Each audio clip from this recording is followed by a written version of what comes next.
All right, welcome to That's a Bet podcast, where we talk about barbering, entrepreneurship, and technology. And in this next video, did you guys know? Well, let me ask you this first. Who do you guys? Well, I guess you see the video on the screen, so I can't really ask you. I was going to ask you, who do you guys think is winning the streaming war? Did you guys know there was a streaming war? I'm not say streaming, I mean video streaming. Like when you sit down and watch TV in your living room, which platform or which app do you sit down to watch the most? Who's getting the most watch time when it comes to streaming on your TV? Well, in this video that we have coming up, we're going to see that YouTube has now, for the past 12 to 15 months, been beating Netflix and Disney in the streaming wars. YouTube is the number one most watched platform on a television when people sit down and watch TV. Now, why is this important? I'm going to go ahead and get into that. So make sure you guys stay tuned as we watch this video, because we're going to break down some nuggets that are going to be valuable to you guys. Let's get started. Traditional television to streaming services has led to a major cord cutting across the country. So did Netflix just win the latest round of the streaming wars? I see them as winning the streaming wars. Netflix, the great media disruptor, a company that turned the entertainment industry on its head. In light of Netflix's ability to just be the king in this sandbox. As established media companies struggle to turn a profit on their own streaming services, many pundits crown Netflix the winner in the streaming wars, the OG of subscription streaming, the king of digital content. I always say the crown as a program may be over, but it has been crowned the most successful media company and most valuable, and it will continue. Netflix makes up more than 7% of total TV usage in the US, but surprise, it's technically not winning the streaming wars. No. I'm gonna spend the next 50 hours buried alive in this coffin. And just so you guys know, I'm biased towards YouTube. I'm happy about this because, you know, I've been on my content creation business, and YouTube is better than any other platform when it comes to creating content. And so me personally, I get it. I get why YouTube is winning the streaming wars, but you know, I want to continue letting this video play, and we're gonna get into it. I gotta be honest, I kind of think I can do expert. No. The most watched streaming platform is YouTube. Hi, friends! I kind of have a different take on this. 3, 1. YouTube, of course, isn't new. You know that already. It was founded in 2005. But what is new is its accelerating domination of the living room. More than half of all YouTube viewing is now done on a traditional television. The Alphabet-owned video streaming platform has led the entire streaming space in overall time watched for 15 consecutive months, ahead of Netflix. And if you zoom... What do you guys think about that? Let me know in the comments. When you sit down and watch TV, what app are you streaming the most?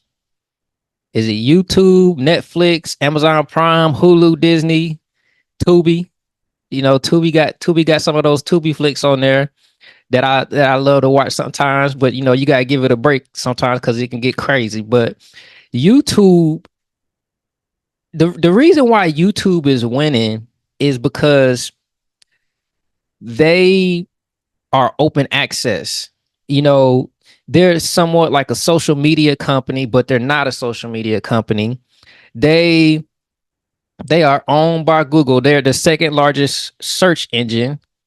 And so the amount of people that have access to YouTube just naturally and organically is way more broad than some of the other apps that you have to have an account for, like Netflix. You have to have you have to download the app, like Disney.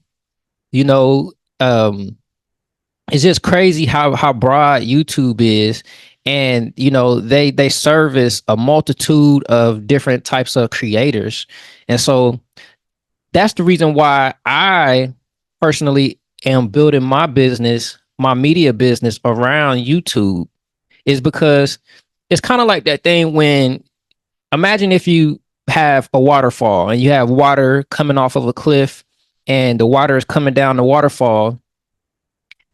if you stand underneath the waterfall, you're gonna catch some of that water, versus if you standing on the side of the waterfall, you won't catch any of that water. And the point is that when you see things flowing in a certain direction, if you stand in underneath where everything is flowing, you're gonna catch some of that trend. You're gonna catch some of that traffic. You're gonna catch some of that audience. So if YouTube is winning, the streaming war where all the attention is on the YouTube platform, if you position yourself on that platform in the right way, you'll catch a lot of those new people coming in to the YouTube platform.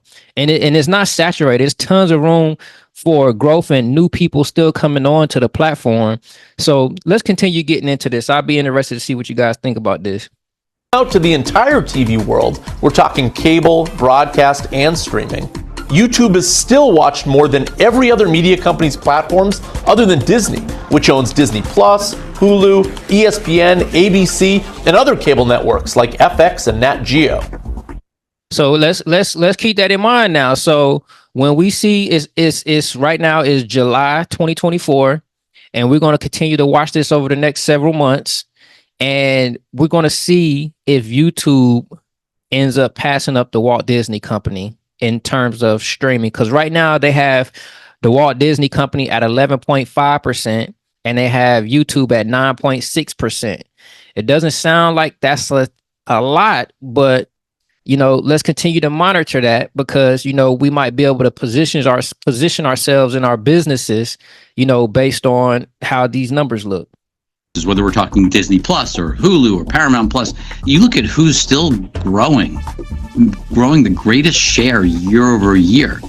It is insane that YouTube is still dominating the growth rate, even despite their size. Any competitor for time and attention is obviously not good for streamers. If YouTube is already this far ahead and growing, should other streamers be worried? Even Netflix? Most definitely. It's been almost 2 decades since Netflix moved to online streaming, kicked off a massive shift in the entertainment industry. A race to the top that would eventually be deemed the streaming wars. Currently, almost every major media entity is represented in the space in one way or another, all vying for the attention of a massive digital audience dominated by younger viewers. So many media executives that we would run into is they always sort of try to silo and say, okay, there's this thing called premium content. That's what you make for TV or for streaming. And then there's this other stuff that you watch on YouTube. Now you may be thinking, isn't YouTube a social media site? Is calling it a streaming service comparing apples to oranges? When you think about time spent, it's absurd to separate it into different buckets. Whether you're watching the NFL or whether you're watching TikTok or whether you're watching YouTube, it doesn't matter. It's just time. Mm-hmm. When Google bought YouTube back in 2006, it paid $1.65 billion for a platform that was only a year old at the time. Fast forward to today, and analyst Michael Nathanson says YouTube alone could be worth $400 billion.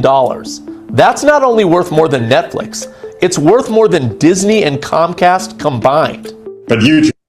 Let me pause that so y'all can see that real quick. YouTube at 400 billion, Netflix, Disney, 288, 185. That's crazy. And YouTube is still growing. They pay out so much money in advertising revenue, and the business model that they have, Netflix and Disney, I just don't see them competing, with the business model that YouTube is operating under. You're going to continue to see creators coming over to the YouTube platform, versus going over to Netflix and Disney. It's a wrap. I think we're about to watch YouTube demolish all these other companies. It's going to definitely be interesting. Let me know what you guys think in the comments so far. It's still the 800-pound gorilla in the space, and I do believe they're a pretty unstoppable juggernaut. Globally, YouTube is the second most visited website in the world, sitting just behind its parent company, Google, in monthly traffic. So they have two modalities, the traditional horizontal video, they have the vertical video, they have the personalization engine that I think is kicking in a big way. That is increasingly one of the biggest and fastest growing platforms we're on. And when people are sitting down to watch TV, they're increasingly turning on YouTube. And you see a lot of what you'd expect, which is that they are watching longer sessions, longer content. I don't know if they will, but if they can master, if YouTube can master the For You page, similar to how TikTok has done, it's going to be a wrap. When I go to my YouTube account, my YouTube app, and I go on my home screen and I start scrolling, it gives you, decent ideas on what you want to watch, but it's not the same like a For You page. A For You page, for some reason, just has this ability to just pull you in and just keep you scrolling and scrolling and scrolling. This is interesting. I wonder which platforms have the most scroll time, meaning that they're just on a feed and they're just scrolling and scrolling and scrolling. It's still streaming, but you got to count the scroll too. And I wonder which platform has people scrolling the most.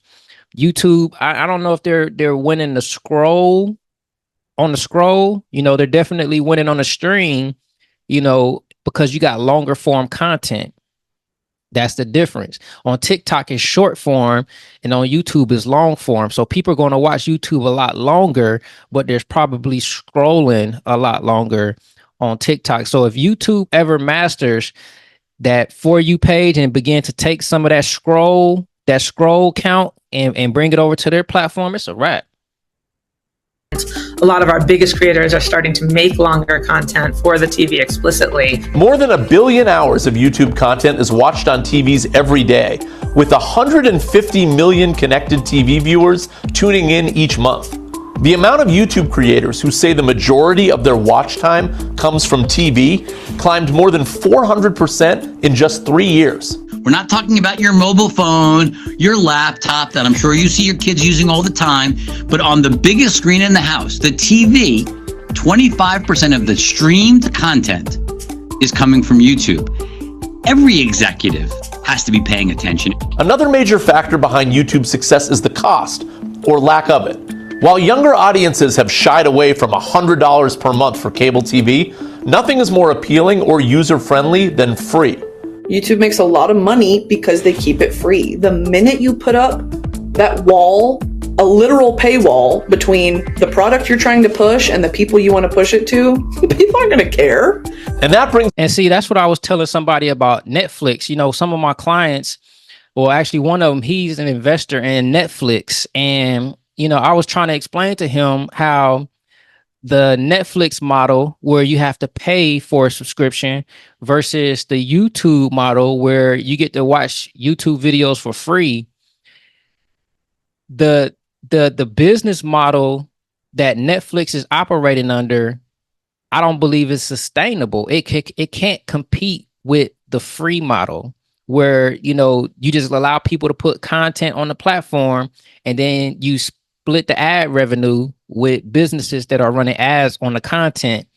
And I believe that was part of the reason why Netflix had to create different tiers for their accounts, because they're trying to still maintain that subscription, but they want to give people access at a lower tier.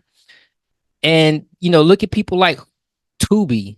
Tubi, they're growing fast. A lot of people have talked about Tubi in the last 12 to 24 months, and it's a free platform.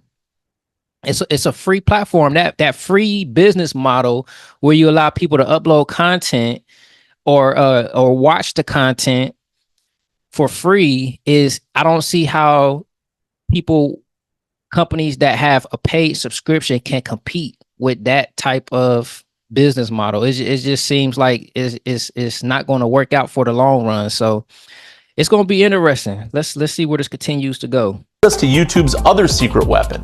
It's content and content creators. They're producing at a level that is consistent with what we've traditionally expected from Hollywood. Way to use Workday to put fire.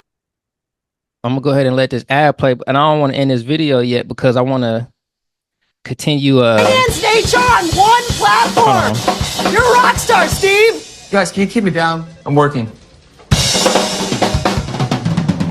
Yeah, you're a rock star. Got some ad time in there. So what I was going to say is that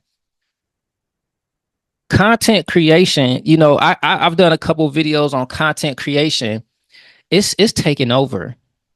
Content, everybody is about to become a content creator. And I've been on the planet for a long time now, and I have the ability to see trends in the market. And I've seen a couple of trends. I've seen people be forced to do things that they didn't want to do. I saw people in 2008 be forced to get on social media when they didn't want to. And we're in a similar time right now. Some people don't want to create content. I talk about this with some of my clients. Some people don't want to create content, but it's my prediction that you're going to be forced to create content because it's going to be a low barrier. It's going to be a lower barrier to make income versus you going out and working at a job. And there's no limit on garnering attention. And YouTube is the best platform to garner that attention. So think about it. If YouTube is garnering all the streaming attention and it's all done by content, and YouTube is paying so much money out to its content creators, way more than TikTok, way more than other social media platforms. And those content creators are making money, making good amount of money. That system is going to compete with people that are looking for second jobs. That system is going to compete with people, wanting to quit their jobs. They're gonna say, hey, I can become a content creator. That's going to lead them to the YouTube platform in most cases, not in all cases, but in most cases. And so once they come on over to the YouTube platform, it's just going to create more content and more content. And then once we go into the metaverse and, you're able to put advertisements in more places, more places in meta space, that's just going to create even more content, even more content. So this is about to happen for a long time. The next 10, 20 years is going to be all about content. Just watch. The beauty of it and the evolution of what the platform has become is that whatever you want to find on YouTube, you will find it. This is wild. YouTube's bread and butter is its user-generated content, or what YouTube likes to call creator-led content. YouTube sees about 3.7 million new videos uploaded to its platform daily. That's more than 271,000 hours of fresh content each day. The responsibility of content generation falls solely on creators, not the company, saving YouTube billions of dollars. Our business is much more about scale and audiences and technology, and that's the base that we came from. And that's why you see us typically not also getting into the traditional studio business. From the creator side, it's something that I think is very, very exciting in the sense of creators can have their work viewed on a television, and the only barrier to entry is the upload button. For years, traditional media executives viewed YouTube's creator-led content as low quality, thinking, sure, it's free, but eventually, users will want to watch something with more substance. But recently, the evidence suggests otherwise. A 2023 survey found the majority of both Gen Z and younger millennials say user-generated content is their preferred entertainment method. According to a Pew... See, consumer behavior is changing. We went from a world where all the content production was high tech and, television production, and, it costs a whole lot of money in order to produce. Now consumers, once they get a taste of, reality TV and, authentic content, genuine content, authentic reactions, they actually are preferring that type of content more than the high production content. So, with consumer preferences changing and, the streaming of YouTube on TV increasing, I highly recommend that you guys check out content creation and getting into the creator economy. If you don't, it's you're gonna fall behind. I've seen it. I've seen it happen before. I've seen people working at jobs or working in industries not totally understanding the climate that we in when it comes to technology, and being surprised when they get let go, or being surprised when that industry is just completely decimated. I'm telling you, the employment with artificial intelligence, the employment economy is going to be severely impacted.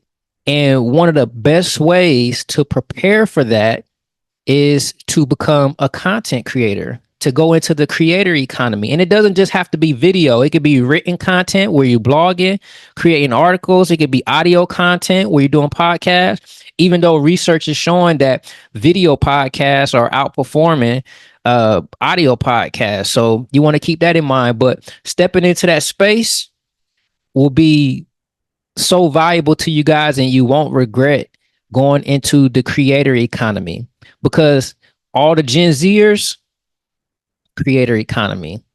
All the Gen Alphas, they're learning how to become creators in school now.